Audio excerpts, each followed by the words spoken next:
Warren Buffett has now dumped well over 50%, nearly 60% of his position in BYD. He's selling shares like they're going out of fashion.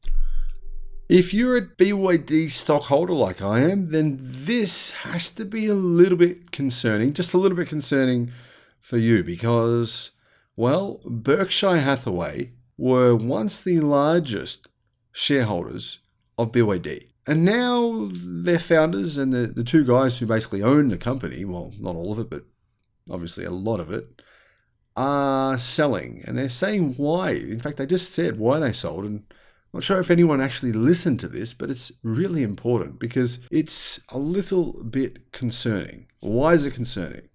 Well, here's why. Hello, my friends. Welcome to the channel. I'm the Electric Viking. Thank you for tuning in. My name's Sam Evans. I'm coming to you from Thailand. And welcome to all the new subscribers. Great to have you guys. Welcome back, everyone else. When I started this channel, no one had really heard of BYD. They hadn't. That's true. That was about 2 years ago. I used to talk back then a lot about BYD, how they were very similar to Tesla. The two car companies do have a lot of similarities outside of the fact they both make electric cars. I think both CEOs have a mutual respect for one another. Elon Musk used to think pretty poorly on BYD's cars. Fairly, because they were crap back, their EVs back 13 years ago when Elon Musk made that quote, that comment, or 10 years ago. They weren't all that good. It's true, he was right. But now they're actually very good. And so they are a formidable company. I still believe that BYD and Tesla will be the two biggest car companies in the world within the next 6 to 10 years, within a fairly relatively short time frame. But here is what's actually most amazing about this whole story. That is that Charlie Munger was convinced by the CEO of Himalayan Capital to invest in 2008 into BYD. That, at the time, was a huge risk. I mean, that was a completely unproven company at the time. And yet, Berkshire Hathaway, who have a completely opposing kind of fund investment strategy where they actually target, big companies, known companies where they believe they're good value, and they just target those kind of companies risk-free. Apple, for example. I mean, Berkshire Hathaway, 47% of their entire portfolio is just Apple stock. So you can see here why buying BYD at that time would have been considered to be crazy. However, they've made a huge amount of money by buying BYD. So I guess the truth is now you can say they're just playing with house money. They've made a lot of money. They've actually sold enough stock to pay for their original investment by about a factor of 5. And they still own a fair bit of the company. However, they have been selling a lot. They've made a lot of sales lately. So one has to think that maybe there is some merit to these comments that they made. Now, Berkshire Hathaway, which is headed by the world's 5th richest man, or he once was the richest in the world until he actually got rid of a lot of his stock, gave a lot of it away, I believe, for charity purposes, has once again reduced his position, or at least reduced the position of Berkshire Hathaway in BYD. The holding company, headed by Warren Buffett and Charlie Munger, serving as vice chairman, now has a 9.87% stake in BYD. This stake is valued at US $3 billion, or around about 4.5 billion Australian dollars.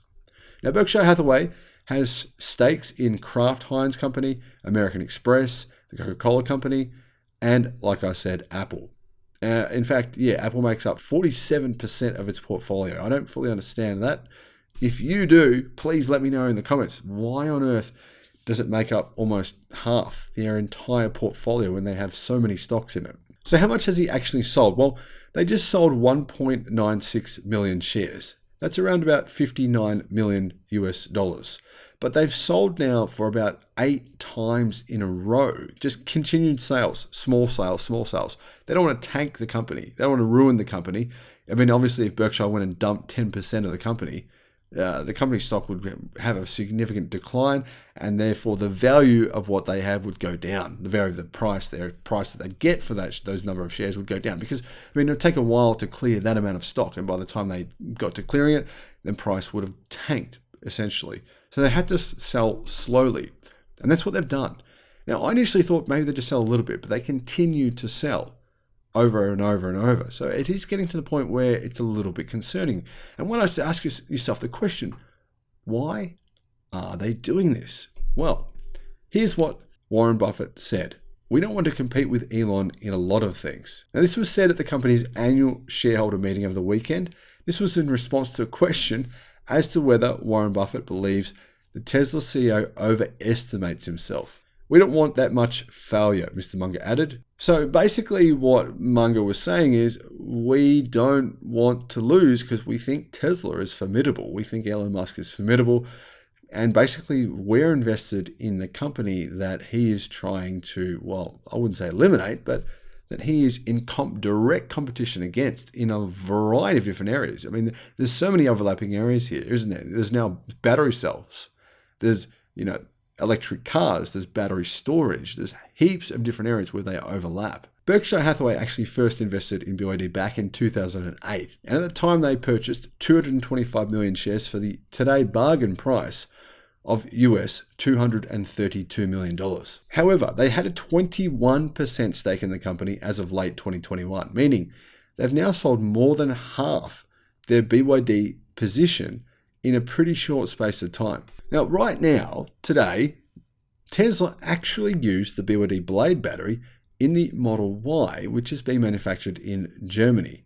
And I actually found out recently what the size of that battery pack was and whether or not it was a structural battery pack. Now, I'll put a link in the description below to that video. If you haven't seen it, it's worth having a look. Does this mean BYD is in trouble? Well, no, I don't think that they are. I mean, they are competing in a tough market. They do have too many eggs in one basket. I mean, about 96% of the cars they sell right now are in China. They're trying to get their cars out, and they definitely are starting to sell them in lots of different countries worldwide. So speeding that up would be very good for me as an investor. Having less dependence on the bloodbath that is China right now, where the automotive market is basically imploding on itself, would be a very, very good thing. However, BYD sales continue to grow at a record rate. So do their battery sales. Those two areas for the company have been unbelievable success stories over the past 2 years. BYD actually overtook Volkswagen, who are the largest manufacturer of vehicles in China this year. And they actually now account for 40% of electric and plug-in hybrid sales in China. This is the world's biggest car market. This is a 27 million car market. BYD account for 40% of EVs and plug-in hybrids. That's amazing. So should you sell your BYD stock? Well, I don't know. I mean, I honestly aren't planning to do so yet. But when I decide to do so, if I do, I will make a video about it for sure, letting you know. I did the same thing when I sold my NIO and Xpeng shares as well. Let me know your thoughts in the comments. Thank you for watching. Bye-bye.